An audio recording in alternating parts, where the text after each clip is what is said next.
bagaimana kabarnya? Semoga kita semua selalu dalam keadaan sehat dan tentunya masih bersemangat untuk melanjutkan PJJ pada hari ini.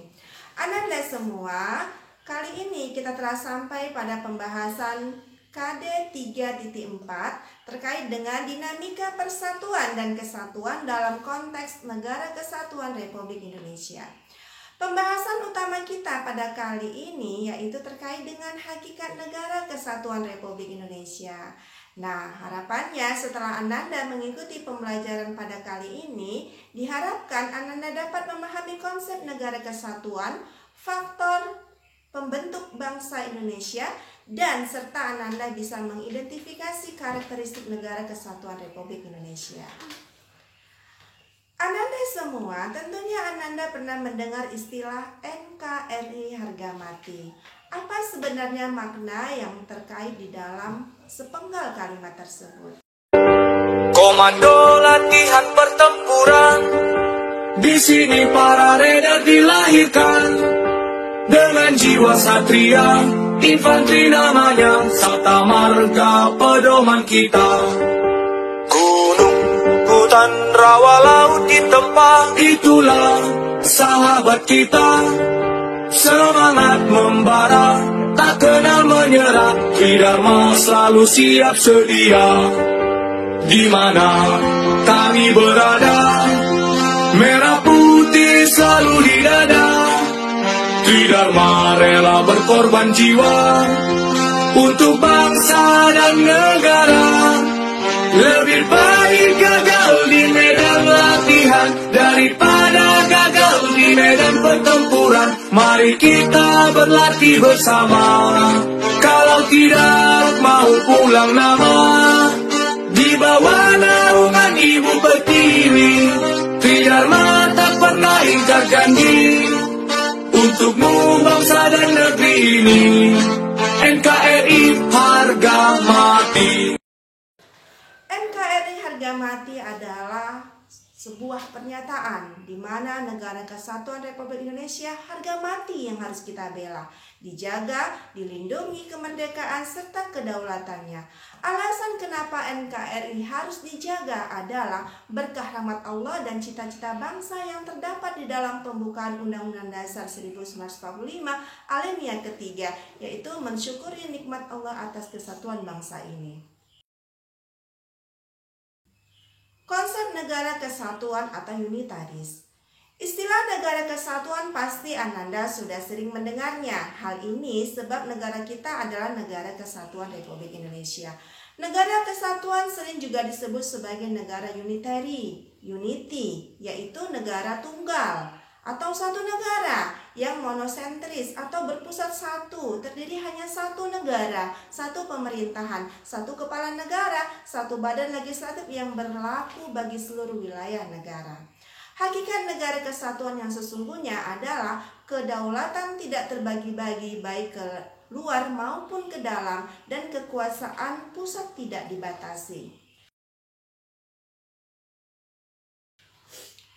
Menurut salah satu ahli, C.F. Strong, dalam bukunya A Story of Modern Political Constitution, negara kesatuan adalah bentuk negara di mana wewenang legislatif tertinggi dipusatkan dalam suatu badan legislatif nasional. Kekuasaan negara dipegang oleh pemerintahan pusat.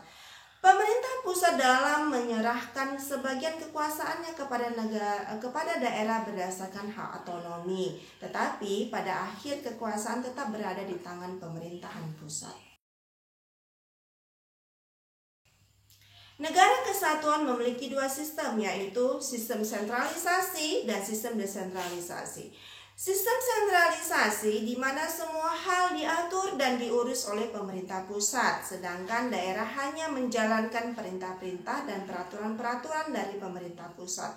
Daerah tidak berwenang membuat peraturan-peraturan sendiri atau mengurus rumah tangganya sendiri.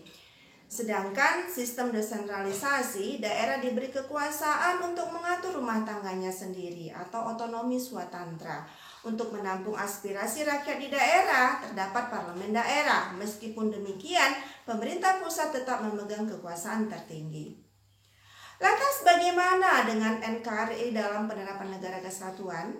Nah, saat ini Indonesia merupakan negara kesatuan yang menganut sistem desentralisasi melalui mekanisme otonomi daerah. Dengan sistem ini, pemerintah pusat memberikan sebagian kewenangan pemerintahan kepada daerah otonomi, yaitu pada daerah provinsi, kabupaten, dan kota. Akan tetapi ada kewenangan yang tidak diberikan kepada daerah otonom, yaitu kewenangan dalam politik luar negeri, agama, justisi, pertahanan, keamanan, moneter, dan fiskal nasional.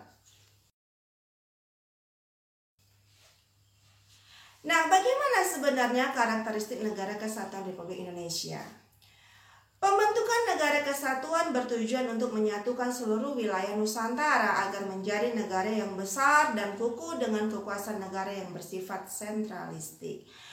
Tekad tersebut tertuang dalam alinea kedua pembukaan Undang-Undang Dasar Negara Republik Indonesia tahun 1945 yang berbunyi, dan perjuangan pergerakan kemerdekaan Indonesia telah sampailah pada saat yang berbahagia dengan selamat sentosa menghantarkan rakyat Indonesia ke depan pintu gerbang kemerdekaan negara Indonesia yang merdeka, bersatu, berdaulat, adil, dan makmur.